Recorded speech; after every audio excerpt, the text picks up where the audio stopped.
नमस्कार दोस्तों, स्वागत है आप सभी का। तो दोस्तों, आज हम इस वीडियो में पढ़ने वाले हैं हिंदी व्याकरण। हिंदी व्याकरण में रचना प्रबोध पुस्तक के अंतर्गत हमने 5 अध्याय कंप्लीट कर लिए हैं और आज हम उसके अंतर्गत उन 5 अध्यायों में से कुछ महत्वपूर्ण क्वेश्चन मैं आपके लिए यहाँ पर लेकर आया हूँ। अगर आपने वो सभी अध्याय ध्यान से देखे हैं तो इन क्वेश्चन का आंसर आप बड़ी आसानी से देख सकेंगे। तो दोस्तों, वीडियो अंत तक पूरा देखिए। सभी क्वेश्चन काफ़ी इंपॉर्टेंट हैं, आपके एग्जाम के लिए बहुत ही महत्वपूर्ण है। तो अगर वीडियो पसंद आए तो प्लीज़ वीडियो को लाइक और शेयर ज़रूर कीजिए, ठीक है। और ज़्यादा से ज़्यादा संख्या में वीडियो को शेयर ज़रूर कीजिए। तो चलिए दोस्तों, शुरू करते हैं आज का ये मोस्ट इम्पोर्टेंट टेस्ट वीडियो। पहला क्वेश्चन है दोस्तों यहाँ पर कि निम्नलिखित में से राजस्थान की बोली नहीं है। तो राजस्थान की बोली इसमें से कौन सी नहीं है? मेवाड़ी, मारवाड़ी, अवधी या फिर मेवाती। तो दोस्तों, इस क्वेश्चन का राइट आंसर हो जाएगा अवधी। राजस्थान की बोली नहीं है। ऑप्शन नंबर सी इस क्वेश्चन का राइट आंसर हो जाएगा यहाँ पर। अगला क्वेश्चन देखते हैं। सीमित क्षेत्र में बोली जाने वाली भाषा स्थानीय रूप से क्या कहलाती है? राजभाषा, राष्ट्रभाषा, उपभाषा या फिर संपर्क भाषा। तो दोस्तों, इस क्वेश्चन का राइट आंसर हो जाएगा उपभाषा। बोला जाता है जो स्थानीय क्षेत्र में बोली जाती है। ऑप्शन नंबर सी इस क्वेश्चन का राइट आंसर हो जाएगा यहाँ पर। अगला क्वेश्चन है, निम्न में से किस लिपि को देवनागरी नहीं है? तो यानी कि इसमें से किसकी लिपि है वो देवनागरी भाषा में देवनागरी लिपि नहीं है? तो नेपाली, हिंदी, पंजाबी या फिर संस्कृत। तो इस क्वेश्चन का राइट आंसर हो जाएगा दोस्तों पंजाबी। पंजाबी भाषा की जो लिपि है वो देवनागरी लिपि नहीं है। ऑप्शन नंबर सी इस क्वेश्चन का राइट आंसर हो जाएगा। अगला क्वेश्चन है, खड़ी बोली हिंदी के किस स्वरूप से निकली है? तो खड़ी बोली हिंदी के कौन से रूप से निकली हुई है? तो इस क्वेश्चन का राइट आंसर हो जाएगा दोस्तों पश्चिमी हिंदी से। ऑप्शन नंबर बी इस क्वेश्चन का राइट आंसर हो जाएगा। अगला क्वेश्चन देख लेते हैं, इनमें से कौन सा दीर्घ स्वर श्रेणी में नहीं आता है? तो दीर्घ स्वर श्रेणी के अंतर्गत इनमें से कौन सा वर्ण नहीं आता है? तो इस क्वेश्चन का राइट आंसर हो जाएगा दोस्तों उ, दीर्घ श्रेणी में नहीं आता है। ऑप्शन नंबर डी इस क्वेश्चन का राइट आंसर हो जाएगा। अगला क्वेश्चन है, वह का उच्चारण स्थान क्या है? वह का उच्चारण स्थान कौन सा है? दोस्तों, ऐसे क्वेश्चन काफी मोस्ट इंपोर्टेंट होते हैं, ये काफी एग्जाम में पूछे भी जाते हैं, बहुत ज्यादा इंपॉर्टेंट है। तो इस क्वेश्चन का राइट आंसर हो जाएगा दोस्तों दंतोष्ठे, यानी कि ऑप्शन नंबर बी इस क्वेश्चन का राइट आंसर हो जाएगा। वह का उच्चारण स्थान दंतोष्ठे होता है। अगला है, निम्न में से विसर्ग का उच्चारण स्थान है। दोस्तों, विसर्ग का उच्चारण स्थान कौन सा होगा? तो इस क्वेश्चन का राइट आंसर हो जाएगा कंठे। तो विसर्ग का उच्चारण स्थान कंठे होता है। ऑप्शन नंबर ए इस क्वेश्चन का राइट आंसर हो जाएगा। अगला क्वेश्चन है, निम्न में से किसका उच्चारण स्थान दंते नहीं है? तो किसका स्थान है जो दंते नहीं है? दोस्तों, यहाँ पे इसका नहीं का ध्यान काफी रखना होता है एग्जाम में। तो दंते जो उच्चारण स्थान है वो किसका नहीं है? ध, ल, श या ठ। तो इस क्वेश्चन का राइट आंसर हो जाएगा दोस्तों ठ। ऑप्शन नंबर डी इस क्वेश्चन का राइट आंसर हो जाएगा। ठ का उच्चारण स्थान मूर्धा है। अगला क्वेश्चन है, इनमें से अंतस्थ व्यंजन नहीं है। अंतस्थ व्यंजन कौन सा नहीं है इसमें से? तो ऑप्शन नंबर ए इस क्वेश्चन का राइट आंसर हो जाएगा है। अंतस्थ व्यंजन नहीं है। बाकी य, र, ल, व ये सभी य, व, र और ल अंतस्थ व्यंजन की श्रेणी में आता है, जबकि है ऊष्म व्यंजन की श्रेणी में आता है। अगला क्वेश्चन है, निम्न में से ब, र, अ, ज, अ से बनने वाला शब्द कौन सा है? तो इन शब्दों को जोड़ने से कौन सा शब्द का निर्माण होता है? तो इस क्वेश्चन का राइट आंसर हो जाएगा ब्रिज का निर्माण होता है। ऑप्शन नंबर ए इस क्वेश्चन का राइट आंसर हो जाएगा। अगला क्वेश्चन है, निम्नलिखित में से तत्सम शब्द है, तो इनमें से तत्सम शब्द कौन सा है? ऊंचा, अश्रु, आग, चिंता। तो इनमें से तत्सम शब्द कौन सा होगा? तो ऑप्शन नंबर बी इस क्वेश्चन का राइट आंसर हो जाएगा। अश्रु तत्सम शब्द की श्रेणी में आते हैं, जबकि बाकी सभी तद्भव श्रेणी में आते हैं। अगला क्वेश्चन है, निम्नलिखित में से तद्भव शब्द है, तद्भव शब्द की श्रेणी में कौन सा आता है? क्षत्रिय, कृष्ण, गृह, गांठ।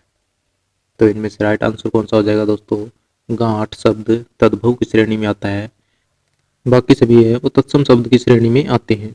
तो ऑप्शन नंबर डी इस क्वेश्चन का राइट आंसर हो जाएगा। दोस्तों वीडियो अगर पसंद आ रहा हो तो प्लीज़ वीडियो को लाइक कर दीजिए और ज़्यादा से ज़्यादा संख्या में शेयर जरूर कीजिए।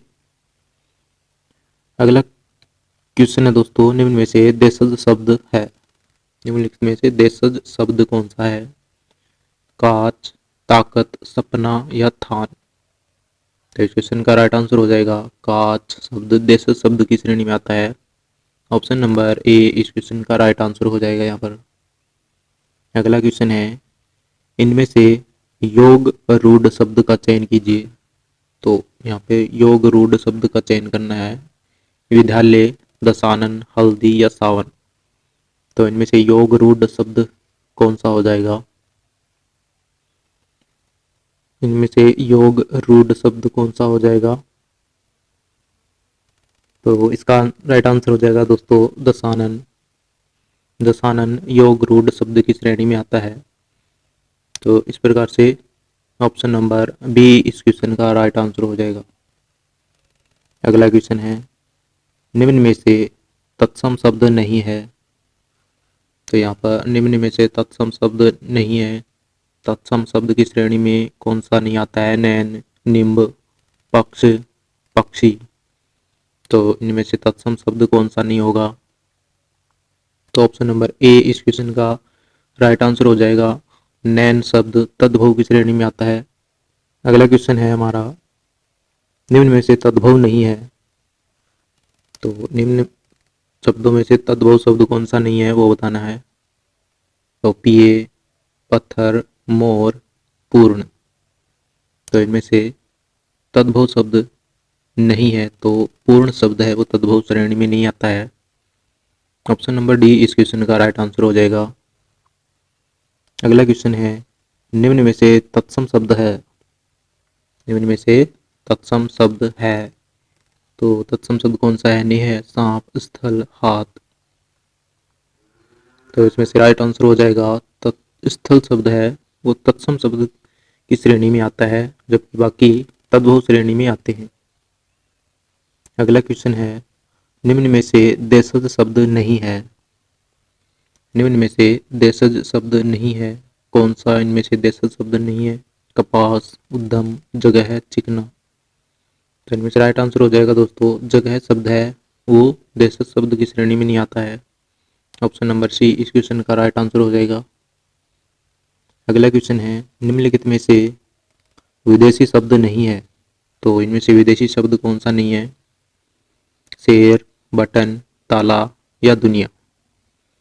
तो इनमें से राइट आंसर हो जाएगा दोस्तों ताला शब्द विदेशी शब्द नहीं है। ऑप्शन नंबर सी इस क्वेश्चन का राइट आंसर हो जाएगा। अगला क्वेश्चन है, रचना के आधार पर शब्दों के प्रकार बताइए। तो यहाँ पे ध्यान देने योग्य बात है कि रचना के आधार पर शब्दों के प्रकार कितने हैं? तो 3 प्रकार हैं शब्दों के, रूढ़ शब्द, यौगिक शब्द, योग रूढ़ शब्द, यानी कि उपरोक्त सभी है वो इसमें राइट आंसर हो जाएगा। ऑप्शन नंबर डी इस क्वेश्चन का राइट आंसर हो जाएगा यहाँ पर। दोस्तों सभी क्वेश्चन काफ़ी मोस्ट इंपॉर्टेंट हैं और हिंदी व्याकरण रचना प्रबोध से सभी क्वेश्चन बनाए हुए हैं, काफ़ी महत्वपूर्ण क्वेश्चन है। अध्याय 1 से 5 तक, अध्याय 1 से 5 तक में से यह क्वेश्चन लिए गए काफ़ी इंपॉर्टेंट क्वेश्चन है जो एग्जाम में बहुत बार पूछे जाते हैं। अगला क्वेश्चन है, निम्न में से योग रूढ़ शब्द नहीं है। तो यहाँ पर योग रूढ़ शब्द कौन सा नहीं है वो बताना है हमें।